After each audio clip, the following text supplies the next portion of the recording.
This is your News Source Evening Bulletin for today, Monday, the 11th day of September in the year 2023. I'm Svetlana Marshall reporting. Here's what we're tracking tonight. The Ministry of Education has announced that all national and A-list high schools in the country will now be mandated to facilitate cross-streaming, allowing students preparing for their CXC exams to sit subjects from outside of their chosen stream.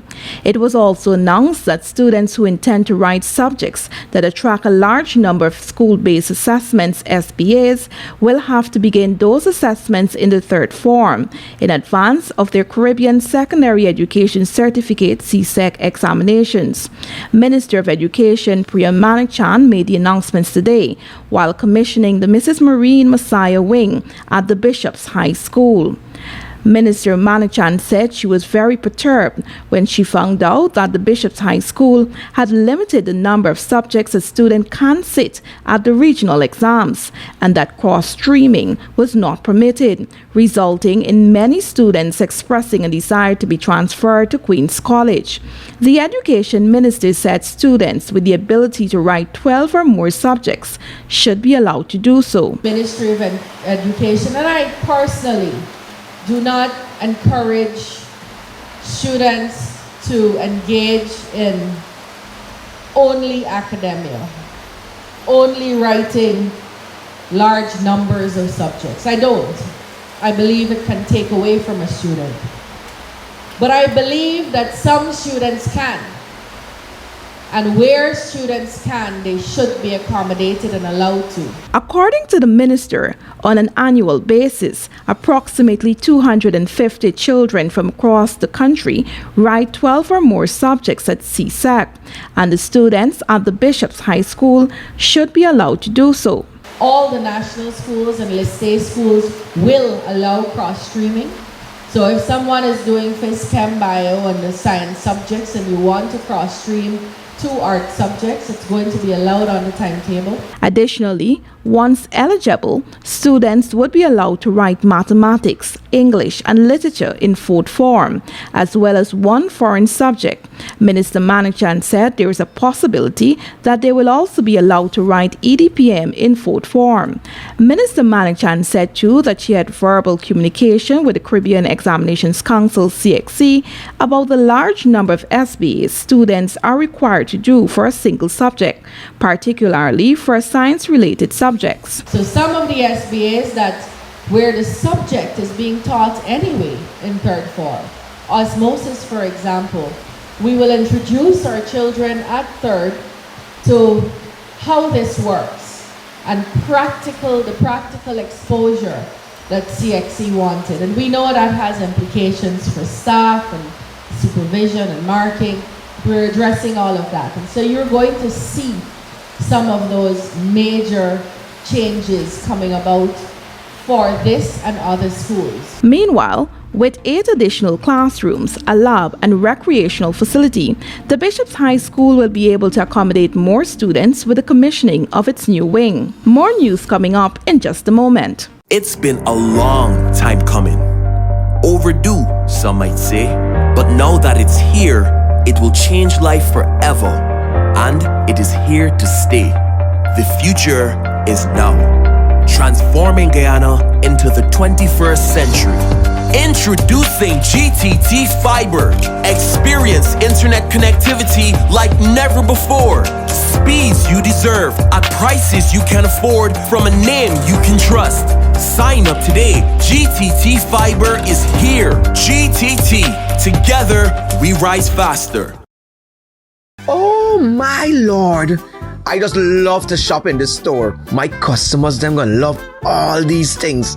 So many different things in one place. Household items, electronics, toys, stationery, confectionery, exercise equipment, shoes and clothes for men, women and children, school things, costume, jewelry, perfume, makeup. Oh, look the makeup! Giftland Office Max, Guyana's favorite department store. Having your own car means peace of mind. Having your own car means comfort and convenience. Having your own car means freedom to get there on your own time. It's Deal on Wheels at Republic Bank. It's time to get that new vehicle or upgrade to a better one with Republic. Super low rates and low down payment. Up to 8 years to repay and great prizes. Come in to Republic Bank today. Republic Bank, we're the one for you. Bust the flavors. We're full of flavors. Bust the flavors, that my crave for. We're full of flavors. Tell your neighbors about the bust the flavors. Grab a bust the flavors. Yeah, thirst buster. Grab a buster. Bust the flavor, taste the savor. Bust the flavors. Bust the flavors.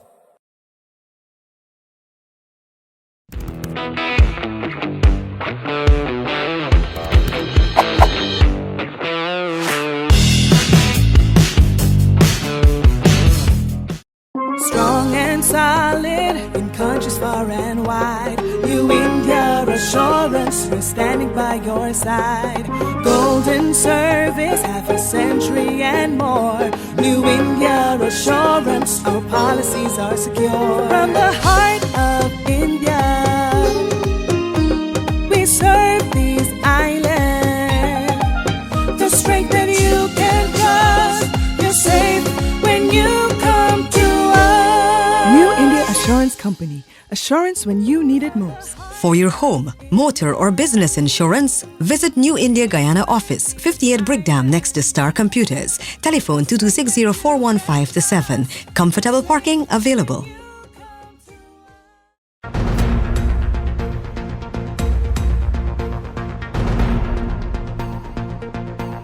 Welcome back. Let's tell you now that investigators from the Guyana Police Force have launched a probe into the early Sunday morning shooting death of a man at Munripo on the east coast of Demerara. The police said the dead man's name was given only as Shawnee. According to the police report, persons in the vicinity of 3rd Street, Munripo, recalled hearing loud gunshots at around 7:30 hours on Sunday morning and seeing the man identified as Shawnee running out of a yard. He fell to the ground as the suspect, whose name has not been released, was seen leaving the same yard. Police investigators were summoned to the scene and found the lifeless body of the man lying to the side of the road. A number of gunshot wounds were noticed on the body. The police said they were also able to recover a 9mm spent shell as well as a live 9mm round. A post-mortem examination is to be conducted on the body. No details were provided on the suspect. Ghana's economy continues to record strong growth in performance. In its mid-year report, the Ministry of Finance revealed that in the first half of this year, the country recorded economic growth of 59.5%, with the non-oil economy recording 12.3% growth.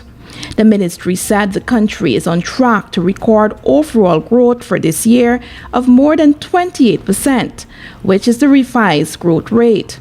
The minister responsible for finance, Dr. Ashni Singh, said despite the challenging external and domestic environment, the country's economy continued to achieve strong positive real growth from both the oil and non-oil sectors. Oil production continues to lead the way in growth and contribute greatly to the country's overall economic performance. In the first 6 months of 2023, the petroleum subsector grew by 98.4%, with 68.7 million barrels of oil produced in the first 6 months of this year. The industry is now projected to grow by 39.6% for the entire year. The Finance Ministry noted in the half-year report that strong performances in the non-oil sector have taken place in the agriculture sector as well as in mining, quarrying and services. The Finance Ministry said growth in the sugar industry has been recorded at 30.1%, while the rice industry has grown by 3.2% in the first half of the year. The fishing industry recorded growth of over 9%, while the livestock industry saw growth of 4.9% in the first half of 2023. The manufacturing sector has recorded half-year growth of 17.7%, with an increase in the manufacturing of wood and plastic products, along with fabricated metal and paints. The services sector has seen growth of more than 9%, with more jobs opening up in administrative and support services. The construction industry saw a 44.1% growth rate in the first half of the year. The finance minister, in his statement, noted that inflation was recorded at 3.8% in the first half of the year. He offered the government's commitment to continue to put systems in place that will benefit consumers. 5 months after a High Court judge warned against delaying the appointment of a substantive Chancellor and Chief Justice, President Irfaan Ali has offered no clear indication when those appointments will be made. Instead, at a press conference on Saturday, the President repeatedly dodged questions on the issue, saying that there are two persons acting in the positions. The country is not without a Chancellor and a Chief Justice, he repeatedly told reporters. A substantive Chancellor and Chief Justice have not been appointed in over 2 decades, and the situation has even resulted in rebuke from the President of the Caribbean Court of Justice. The current acting Chancellor, Yonette Cummins, and acting Chief Justice, Roxanne George, have been acting in those positions since 2017. According to the Constitution, the Chancellor and Chief Justice shall be appointed by the President after obtaining the agreement of the Leader of the Opposition. While the opposition leader has signaled his support for the confirmation of Justices Cummins and George to the 2 top judicial posts, the President has not budged on the issue, but sought to connect the recent appointment of the Judicial Service Commission to the top judicial appointments, although that is not covered in the Constitution. The Judicial Service Commission is in place. That commission will now conduct its work independently. Not only the issue of the Chancellor and Chief Justice, but I know they're working on the judiciary in its macro form, because there's a lot of vacancies and appointments that needs to be made. Having said that, I've repeatedly said, the country is not without a Chancellor and Chief Justice. We have a Chancellor and Chief Justice who are empowered to execute their duties to the fullness of the Constitution. President Ali said he wants the work of the JSC to be expanded so that there can be a full and clear understanding of the issues and challenges confronting the judiciary. He said he's more concerned about the effectiveness of the judiciary. What I'm concerned about is an effective judiciary system, one that we can rely on, one that the international community can rely on, one that is efficient and supported by the necessary technology and infrastructure that will make them efficient, one in which we have the full complement of judges and magistrates, and that is what the JSC is working. In a ruling last April, Justice Damon Young said while President Ali has not reached the Constitution with a delay in the appointments, the continuous delay has become untenable and unacceptable. The High Court judge said the President and opposition leader should immediately commence the process to bring the matter to an end, adding that the acting appointments in the 2 top judicial posts have stained the country's rich legal tapestry. The judge said the onus is on both the President and leader of the opposition to meet and try to bring the matter to an end.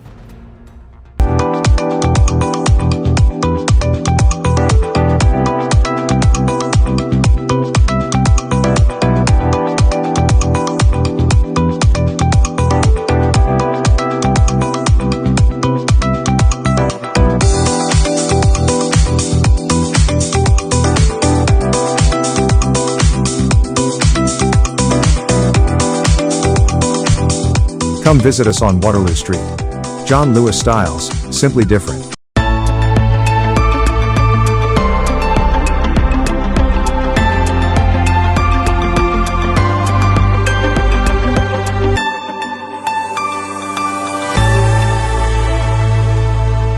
Having your own car means peace of mind. Having your own car means comfort and convenience. Having your own car means freedom to get there on your own time. It's Deal on Wheels at Republic Bank. It's time to get that new vehicle or upgrade to a better one with Republic. Super low rates and low down payment. Up to 8 years to repay and great prizes. Come in to Republic Bank today. Republic Bank, we're the one for you.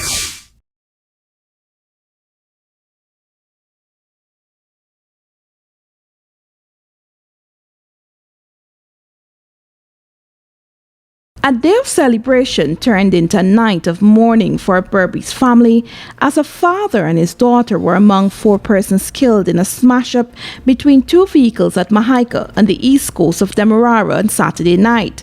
Tragedy struck as Guyana employee Jason Ruther and his 11-year-old daughter Jamila Ruther were heading back home after the daughter received special awards for her outstanding common entrance performance from her father's workplace. The two were among 4 passengers in a car that was being driven by 33-year-old Kellen Jones, who also died in the accident.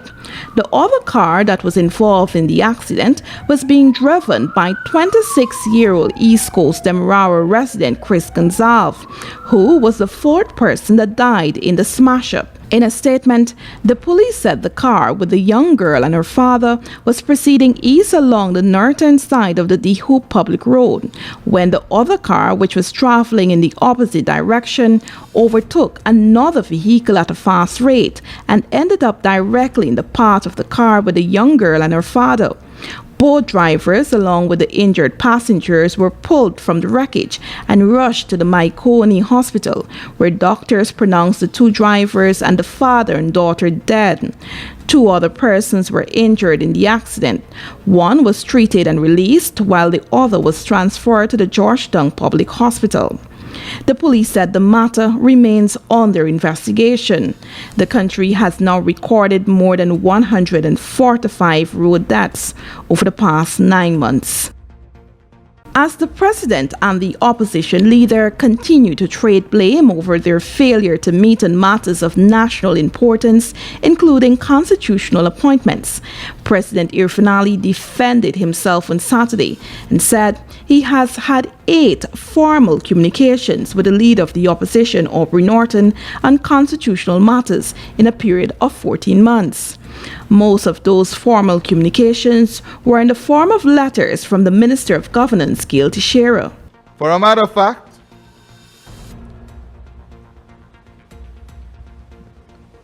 I formally reached out to the leader of the opposition on 8 occasions between April 2022 and June 2023 in relation to fulfilling my duties in accordance with what the Constitution requires.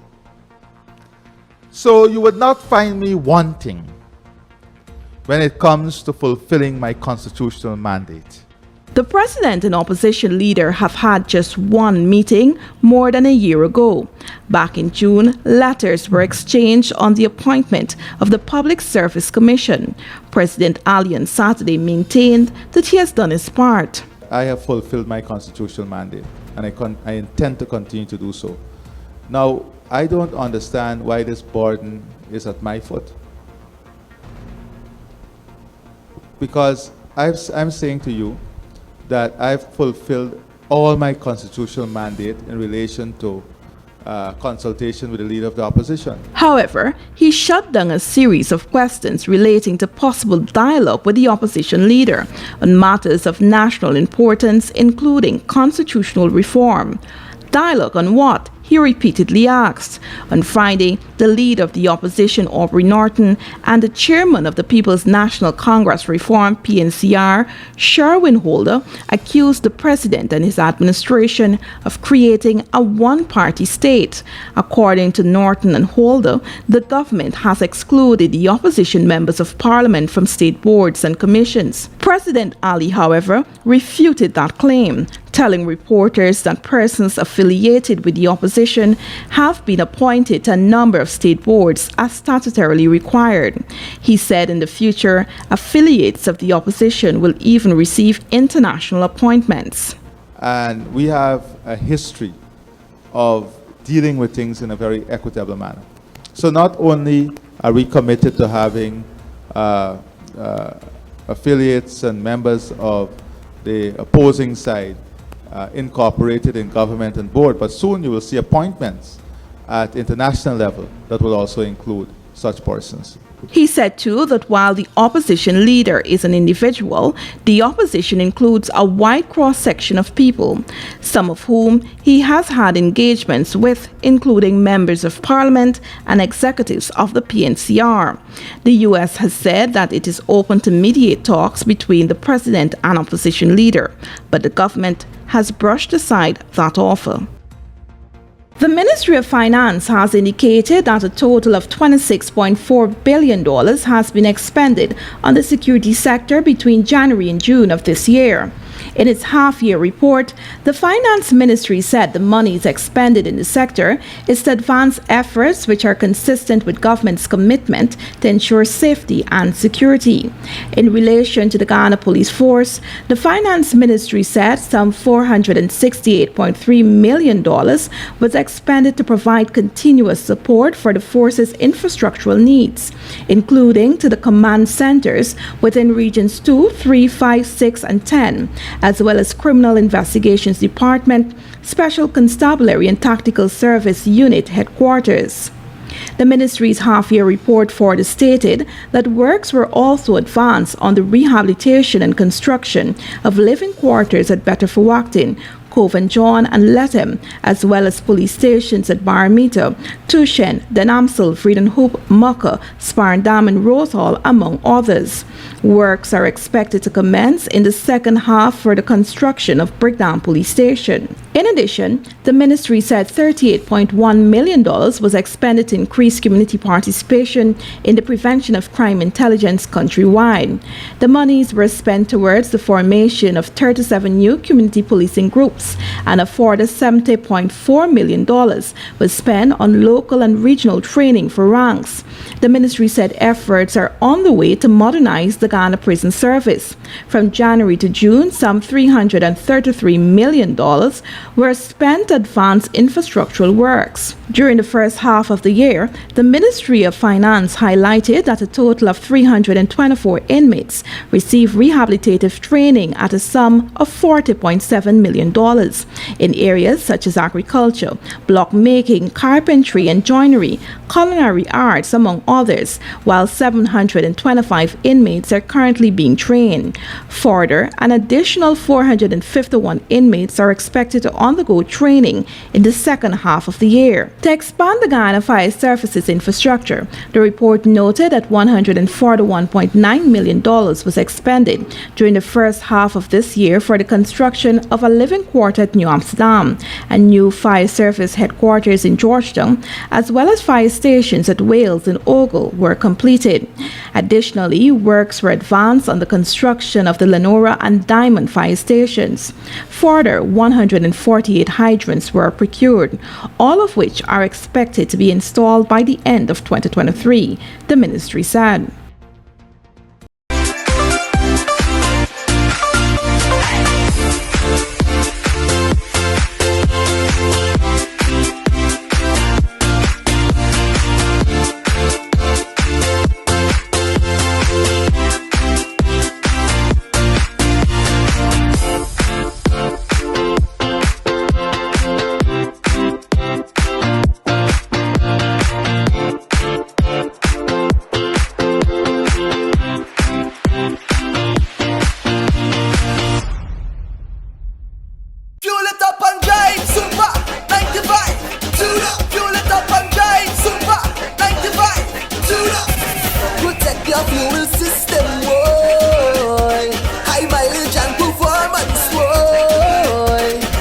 Super 95 gasoline gives you more reasons to drive and is available at 56 service stations nationwide. For affordable price, high performance, and high mileage, choose Guyol's Super 95 gasoline. Fuel it up and drive! Sorry. Jack? Hey! Boys, where you going with all that speed? Yo, today's the 15th, my NIS contributions are due, and I ain't even get the forms as yet. Hold on. You mean to tell me that you're not aware that all self-employed persons can now make their NIS contributions using the MMG app from the comforts of their homes and offices? Really? I just pay my bills using MMG, Yes, Jack, and the thing's simple. All you have to do is open the app, select Pay Bills, Government Services, NIS, and Pay. They will prompt you to enter your NIS number, the month you're paying for, and the amount. So I don't need to submit any form? No, the only time you submit in a form is when you're making a claim. Wait, I could make a claim too? Oh, no, man, Jack, you didn't know that? Yes, all self-employed persons are entitled to all benefits from NIS. Well, except for the industrial benefits. And here's the good part. All of their forms, you can download them from the NIS website. Well, girl, I'm really glad I bumped into you. Anyhow, make sure you pay your bills later. Later? I gotta sit down right here and pay my contributions first. Take care. For further information, please visit the website at www.nis.org.gy, the National Insurance Scheme Facebook page, or your nearest NIS office. Food Max Supermarket, located on the ground floor of the Giftland Mall, is your one-stop shop for all your grocery needs. We stock a variety of imported frozen meat and food products, fresh produce, and pet supplies, freshly made bread. Rotisserie chicken and patties are also available daily. Shop in comfort today at Food Max and let our courteous staff assist you in satisfying your shopping needs. Food Max, the fresh food specialist. It's one of your biggest goals, getting your own home, where memories are made, where happiness lives. You may feel that home ownership or renovation is beyond your reach, but we at Republic want you to know that there's always a way. Ask us about our suite of mortgages. Let's help make your housing wishes come true. Or advise on how the equity in your existing home can finance other dreams and goals. Call or go online to learn more. Look who's in the mix now. The new Buster Soda Water. 0 calories, 0 sugar, 0 artificial flavors. 100% refreshing. Taste Buster Soda Water today. Buster Soda Water, now available for only $120.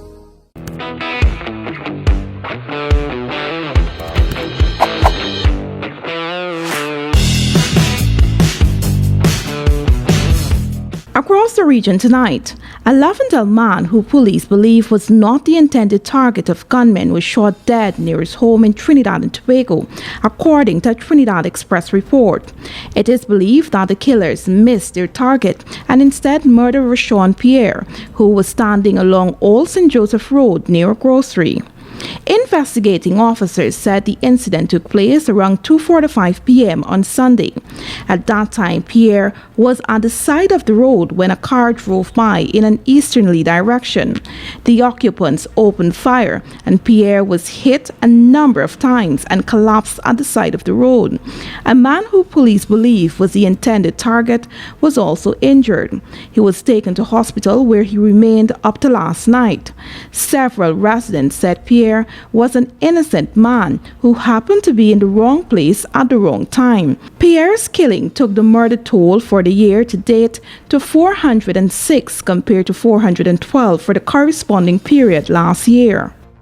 The Jamaica government has returned a group of 36 Haitians who landed in Portland on Saturday, according to Jamaica Observer report. In a release, the Ministry of National Security said the Haitians, who had arrived by boat, were safely returned home on Monday morning. The ministry said it became aware of the group's arrival and consequently mobilized through the Jamaica Constabulary Force and Passport Citizenship and Immigration Agency, in partnership with the Ministry of Health and Wellness, the necessary measures to see their safety and welfare needs. It said following the completion of their immigration checks and security vetting, the group was denied entry. From the vetting process, it was found that there were members who had been previously removed from Jamaica for breaches of entry. The ministry said it was in dialogue with the government in Haiti, and arrangements were made with the relevant authorities in Haiti to facilitate the group's safe return. It was the second reported boatload of Haitians to land in Jamaica over the last 2 months. In July, 37 Haitians landed on Boston Beach in Portland. They have since applied for asylum in Jamaica. And finally tonight, international news. According to the BBC, rescuers in Morocco have been using their bare hands as desperate search efforts continue for survivors of Friday's powerful earthquake. A total of 2,681 people are known to have died in the tremor, the country's deadliest in 60 years. Morocco's government is under pressure to accept more international aid as rescuers battle exhaustion. So far, it has accepted help from only 4 countries: Spain, the UK, Qatar, and the United Arab Emirates. The 6.8 magnitude tremor hit the high Atlas Mountains south of Marrakesh and destroyed many rural and remote villages. The World Health Organization said more than 300,000 people have been affected by the disaster. And that's your News Source Evening Bulletin for tonight. I'm Svetlana Marshall reporting and encouraging you to stay safe.